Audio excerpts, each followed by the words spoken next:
Ladakh is a mountain desert across the Indian Himalayas. In the rain shadow of the mighty mountains, it's so high and dry that it's often called moonland. It looks more like a moonscape or a Marsscape. Well, this one is a picture of the Mars. Often called Little Tibet, this region remains landlocked, cut off from the rest of the world for half the year. Temperatures range from -30 to +30. Hi, I'm Sonam Wangchuk, a simple indigenous tribal from this remote Ladakh. I was born in an even remoter tiny village of 5 households. But that was a long time ago. Today, my village has grown 100% to become a village of 10 households. Perhaps still a little bit smaller than your city. We had no schools in our village, so I learned from the farmers, from the rivers, trees, animals, and above all, from my mother. I picked up English and other languages from the radio and meeting people from different countries. Later went to some schools and finally finished mechanical engineering. We love our Ladakh so much that while my engineering schoolmates went to Bangalore, Mumbai and the Silicon Valley, I came back to Ladakh and started solving problems of the people. Children's problems in school education, people facing harsh cold winters, and farmers facing water shortage in the face of climate change. I've been doing these things for the last 30 years and the world has been very generous. They have not only acknowledged but admired my work with various awards in different parts of the world. But today I have come here not to talk more about these things but to share with you a bigger challenge that Ladakh is facing and to seek your support in solving our problem.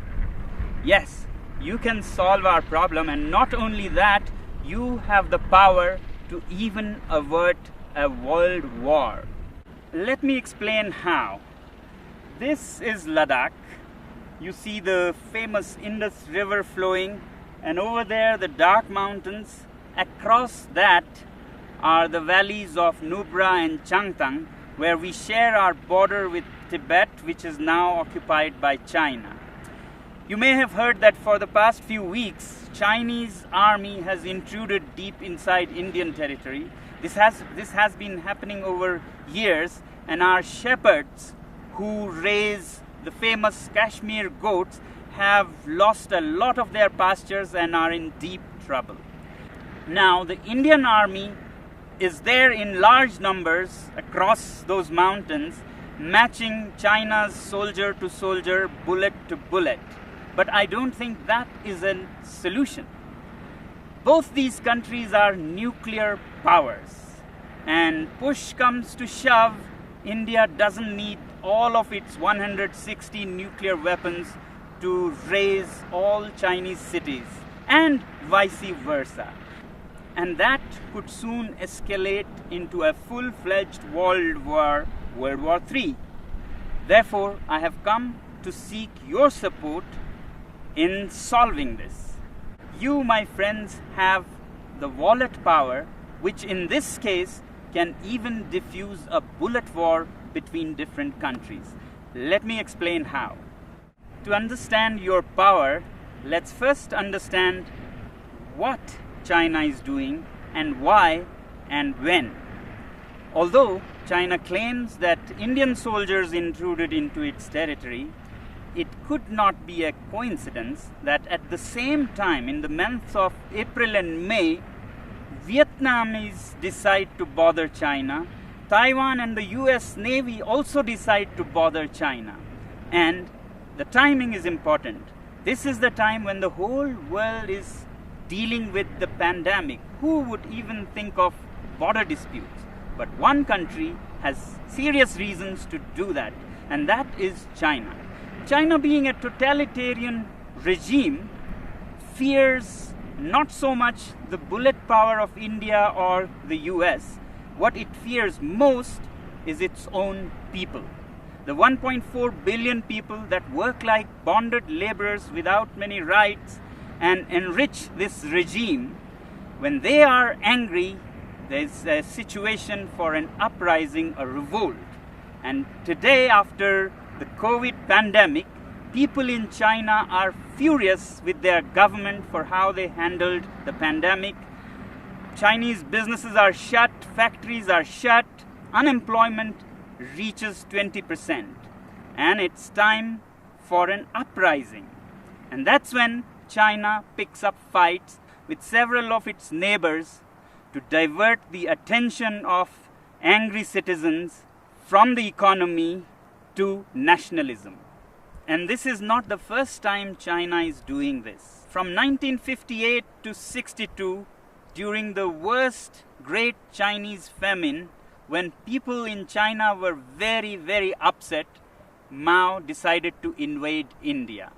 And now Xi is doing the same thing again. Well, this is the simple analysis of my simple tribal mind. If this be the case, then we, the citizens of the world, should use our wallet judiciously and hit China where it hurts most, the economy. If enough people around the world decide that we will no longer buy Chinese goods and sponsor this regime, then that will see their worst nightmares coming true. And I think this is the only way we can bring the Chinese regime on the discussion table for peace dialogues.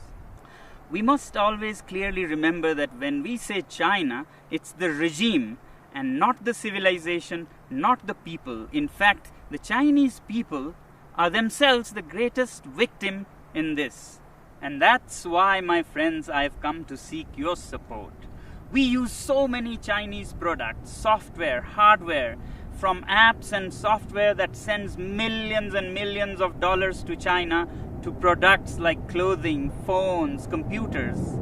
If we boycott these goods, it'll send a clear message to China that the world is not happy with you.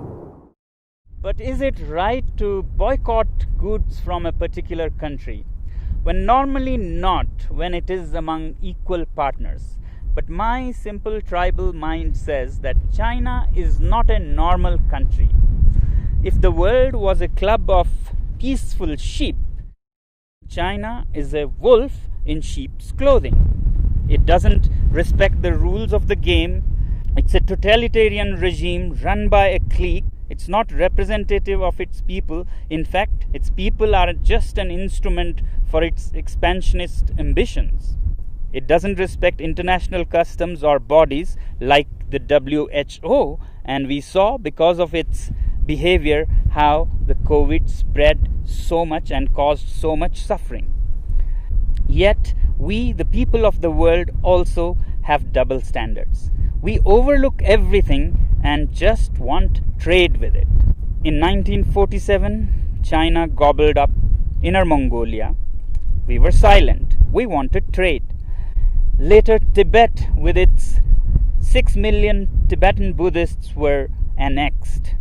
We were silent. We wanted trade. And then Xinjiang, with its 10 million Uyghur Muslims, were gobbled up. We were silent. We wanted trade. In fact, 60% of today's China is occupied territory. But we overlook that because we want trade. But the biggest victims of this regime are the 1.4 billion Chinese. They work like bonded laborers, have hardly any rights, and if they raise their voice, they disappear. China has already blocked and banned Twitter, Google, Facebook, and keeps its people from all the information of the free world. And now with the Belt and Roads Initiative, China is laying a debt trap around the world. Already, countries like Sri Lanka have lost their land as they couldn't pay the debts. Pakistan is soon becoming a colony of this kind. In Africa, Djibouti has already lost its land for China. Countries like Tonga have debts that amount to 44% of its GDP. After Asia and Africa, they're soon arriving in Europe, where assets are being built all over Central Asia and Europe with loans from Chinese companies and contracts given to Chinese companies with very high rates, and when you can't repay the loans, you lose your land. To my simple tribal mind, these belts and roads are the veins to suck the blood of the world, to send finished Chinese goods and to suck resources and money from around the world. But we overlook all these facts because we are addicted to cheap Chinese goods. We must also find out, why are these goods cheap in the first place? Can we ethically make cheap goods like this? Well, they are cheap because the labor is low paid, labor laws are hardly there, and natural resources are plundered like there is no tomorrow. State subsidizes utilities to artificially lower their prices, and they manipulate currencies in their favor. So it's time that we, citizens of the world, take our wallets into our hands and say we have personal economic sanctions on this regime. And yet in the free world, we have the double standards to say that if our own country has environmental and human rights restrictions, we move our factories to China. Well, aren't Chinese people human beings with human rights? Isn't nature in China a part of this planet? Now, some people would ask, is it practical? How can we manage without Chinese goods? And what are the alternatives? Well, if we are determined and give enough time to businesses and industry, things will adapt themselves. So that's why I say boycott made in China, software in a week, hardware in a year. So your software apps like TikTok, Hello that you have on your mobile phones, you can immediately uninstall and uninstall in millions so that China gets a message. As for hardware like phones, computers, clothing, we take a year and slowly choose products sourced out of the free world. And my simple tribal analysis says that if you give time and clear determination, then businesses will adapt. A new ecosystem will develop where there'll be enough goods to cater to people who don't want to buy Chinese goods. Just like vegan people or Jain community, they don't eat certain things, they don't go hungry. Businesses adapt and they get what they want with time. As for replacements and alternatives to Chinese goods, I really don't think that we need an alternative for everything. We have been buried under cheap Chinese goods. We have made our houses into museums cluttered with cheap things that we don't even need. Why do we need 10 pairs of shoes? Why can't we do with 3 pairs of shoes made very nicely by local craftsmen? Why do we let these goods pollute our rivers, lakes? Can we learn to live simpler? These lockdowns have actually taught us that we can be happy with much less. So can we also think out of this box and talk about a simpler life with local products? If you want to learn more about how to live happily with simpler lives, please look up our movement, ilivesimply.org. You may not agree with me, but if we keep appeasing China because of our addiction to trade with it and overlook everything else, my simple tribal mind says that we might even be repeating history. How in the late 1930s, the British government led by Chamberlain kept appeasing Hitler and giving in to its demands, finally led to the Second World War.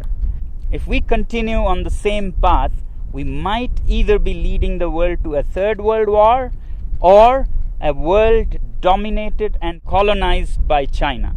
Let me help you understand further what our addiction to trade with China can land us into. Here's a story of the great Indian monkey trap. Man puts a sweet bait into the pitcher and then ties this pitcher to a tree with a very small opening.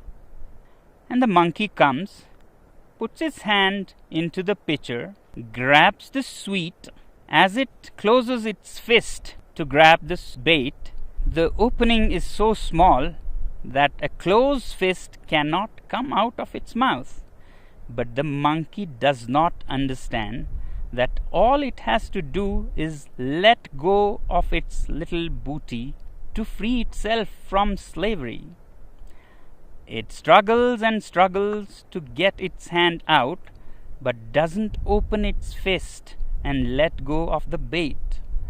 Continues for all night, and in the morning, the shrewd hunters come and catch it, all because of its attachment to its booty. I hope we are more evolved than monkeys and can let go of such baits. Well, this is all that the last citizen from the remotest part of the planet can say. The choice is yours.